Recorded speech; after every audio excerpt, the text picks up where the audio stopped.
ചിത്രം സിനിമ കണ്ടു. First show തന്നെ കാണണമെന്ന് വിചാരിച്ചിരുന്നതാണ്. പക്ഷേ ജോലി തിരക്ക് കാരണം അന്ന് സാധിച്ചില്ല. അപ്പോൾ ഇന്നലെ ഫ്രൈഡേ നൈറ്റ് ആയിരുന്നു സിനിമ കണ്ടത്. ഇന്നിപ്പോൾ സാറ്റർഡേ മോർണിംഗ് ആണ് ഞാൻ ഈ വീഡിയോ എടുക്കുന്നത്. ഞാൻ എപ്പോഴും ഇങ്ങനെ വിചാരിക്കാറുണ്ട്, നല്ല സിനിമകളൊക്കെ ഇറങ്ങുമ്പോൾ ആദ്യം തന്നെ പോയി കാണാൻ സാധിക്കണേ എന്ന്. പക്ഷേ റിലീസ് ഡേ ഒക്കെ ഞാൻ കാണുന്ന സിനിമകൾ പൊതുവെ എനിക്കത്ര ഇഷ്ടപ്പെടാറില്ല. ഇതിനു മുമ്പ് കണ്ട സിനിമകളൊക്കെ വളരെ ചുരുങ്ങിയ സിനിമകൾ മാത്രമേ എന്നെ എക്സൈറ്റ് ചെയ്യിപ്പിക്കുന്ന കാര്യങ്ങൾ നടന്നിട്ടുള്ളൂ. എസ്പെഷ്യലി ഇപ്പൊ അടുത്ത് പറയുകയാണെങ്കിൽ മാർക്കോ, അത് മാത്രമായിരുന്നു ഈ ഇപ്പൊ അടുത്ത് കണ്ടതിൽ കുറച്ച് നല്ല സിനിമയായിട്ട് എനിക്ക് തോന്നിയത്.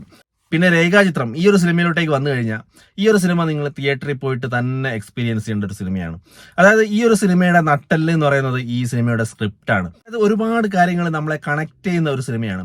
ഒരു 80s നടന്ന കുറെ കാര്യങ്ങളുമായിട്ട് ഈ സിനിമ കണക്ട് ചെയ്യുന്നുണ്ട്. അതേപോലെ തന്നെ കാതോട് കാതോരം എന്ന സിനിമയുടെ റെഫറൻസ് ഈ സിനിമയിൽ കൊണ്ടുവരുന്നുണ്ട്. മമ്മൂക്കയുണ്ട്. ഇതൊക്കെ നമ്മുടെ സോഷ്യൽ മീഡിയയിലൂടെ ഒക്കെ കണ്ട കാര്യങ്ങളാണ്. പിന്നെ ഈ സിനിമയിൽ വ്യത്യസ്തമായിട്ട് എന്തെങ്കിലും കൊണ്ടുവന്നിട്ടുണ്ടോ എന്ന് ചോദിച്ചാൽ ഈ ഒരു കാര്യം തന്നെയാണ് നമുക്ക് പറയാൻ പറ്റത്തുള്ളൂ.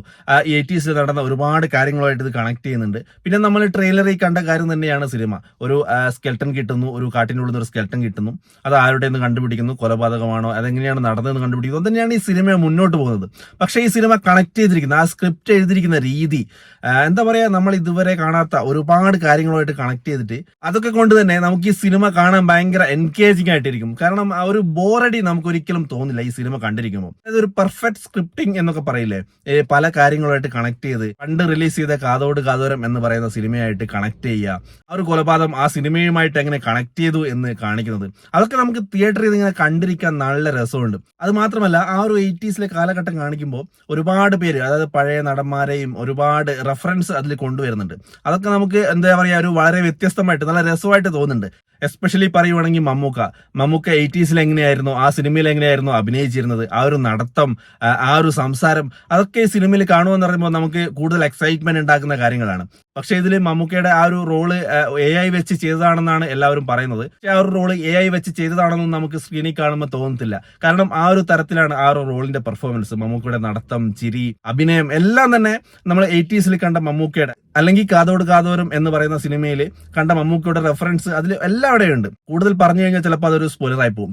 പിന്നെ ഇതിൽ ഒരുപാട് പേര് അഭിനയിച്ചിട്ടുണ്ട്. എസ്പെഷ്യലി എടുത്തു പറയേണ്ടത് അനശ്വര തന്നെ തകർത്ത് അഭിനയിച്ചിട്ടുണ്ട്. എസ്പെഷ്യലി പഴയ കാലഘട്ടമൊക്കെ അവതരിപ്പിക്കുക അനശ്വര അടിപൊളിയാണ്. ഇതിന് മുമ്പിറങ്ങിയ ഓസ്ലർ എന്ന സിനിമയിൽ അനശ്വര ഓൾറെഡി പ്രൂവ് ചെയ്തൊരു കാര്യമാണ്. ഇപ്പൊ തൊട്ടടുത്തിറങ്ങിയ കുറച്ച് സിനിമകൾ നോക്കിക്കഴിഞ്ഞാൽ അനശ്വര വളരെ ഗംഭീരമായിട്ടാണ് അവതരിപ്പിച്ചിരിക്കുന്നത്. എസ്പെഷ്യലി പറയുകയാണെങ്കിൽ നേര്, ഓസ്ലർ, ഇപ്പൊ ഇതാ രേഖാചിത്രം, ഇതിൽ പുള്ളിക്കാരത്തിയുടെ ഓരോ ഡയലോഗ് ഡെലിവറിയും അതേപോലെ തന്നെ മൈന്യൂട്ട് എക്സ്പ്രഷനും ഇതൊക്കെ സ്ക്രീനിൽ കണ്ടിരിക്കാൻ നല്ല രസമുണ്ട്. അനശ്വര മലയാള സിനിമയിൽ ഒരു കലക്കും എന്നുള്ള കാര്യത്തിൽ യാതൊരു സംശയമില്ല. ആ ഒരു തരത്തിലാണ് പുള്ളിക്കാരത്തിയുടെ ഒരു സ്ക്രിപ്റ്റ് സെലക്ഷൻ. ഈ അടുത്ത കാലത്ത് നമ്മൾ നോക്കിക്കഴിഞ്ഞാൽ പുള്ളിക്കാരത്തി അഭിനയിച്ചിരിക്കുന്ന എല്ലാ സിനിമയും ഏകദേശം നല്ലോണം തിയേറ്ററിൽ ഓടുന്നുണ്ട്. പുള്ളിക്കാരത്തി നല്ലോണം സിനിമ നോക്കി അല്ലെങ്കിൽ സ്ക്രിപ്റ്റ് നോക്കിയാണ് സിനിമ സെലക്ട് ചെയ്യുന്നത് നമുക്ക് മനസ്സിലാവുന്നുണ്ട്. പിന്നെ ആസിഫ് അലിയും വളരെ ഗംഭീരമായിട്ട്, അതൊരു മാനറിസം, നടത്തവും, ഒരു പോലീസുകാരനെ എങ്ങനെയായിരിക്കണം ഉണ്ടാകുന്നത്, അതൊക്കെ വളരെ ഗംഭീരമായിട്ടുണ്ട്. ഇപ്പൊ ആസിഫ് അലിക്കും നല്ല കാലമാണെന്നാണ് തോന്നുന്നത്. അഭിനയിക്കുന്ന സിനിമകളെല്ലാം നന്നായിട്ട് ഓടുന്നുണ്ട്, നല്ല റെസ്പോൺസ് കിട്ടുന്നുണ്ട്. സിനിമയ്ക്ക് തൊട്ട് മുമ്പ് ഇറങ്ങിയ കിഷ്കിന്ധ കാണ്ഡമാണെങ്കിലും അതിനും നല്ല റെസ്പോൺസ് ആയിരുന്നു. ഇപ്പൊ ഈ സിനിമയ്ക്ക് അധികം ഒരു ക്രൗഡ് പുള്ളിക്ക് ഫസ്റ്റ് ഡേ ഒന്നും ഉണ്ടായിരുന്നില്ല. കിഷ്കിന്ധ കാണ്ഡത്തിലും അതേപോലെ തന്നെയായിരുന്നു. എന്തായാലും ഈ ഒരു സിനിമയും 100 കോടി അടിക്കാനുള്ള എല്ലാ സാധ്യതയും കാണുന്നുണ്ട്. മൗത്ത് പബ്ലിസിറ്റിയിലൂടെ ഈ സിനിമ ആൾക്കാർ കാണും എന്നുള്ള കാര്യത്തിൽ യാതൊരു സംശയമില്ല. കാരണം ആ ഒരു തരത്തിൽപ്പെട്ട സിനിമയാണ്. കാരണം പഴയ കാലത്ത് നടന്ന ഒരുപാട് കാര്യങ്ങളായിട്ട് ഈ സിനിമ കണക്ട് ചെയ്യുന്നുണ്ട്. അത് തന്നെയാണ് ഈ സിനിമയുടെ ബ്യൂട്ടി. പിന്നെ ഇതിൽ ഒരുപാട് പേര് അഭിനയിച്ചിട്ടുണ്ട്. സിദ്ദിഖ്, മനോജ് കെ ജയൻ, ഇന്ദ്രൻസ്, അതേപോലെ തന്നെ ജഗദീഷ് ആക്ടറായിട്ട് തന്നെയാണ് ഈ സിനിമയിൽ അഭിനയിച്ചിരിക്കുന്നത്.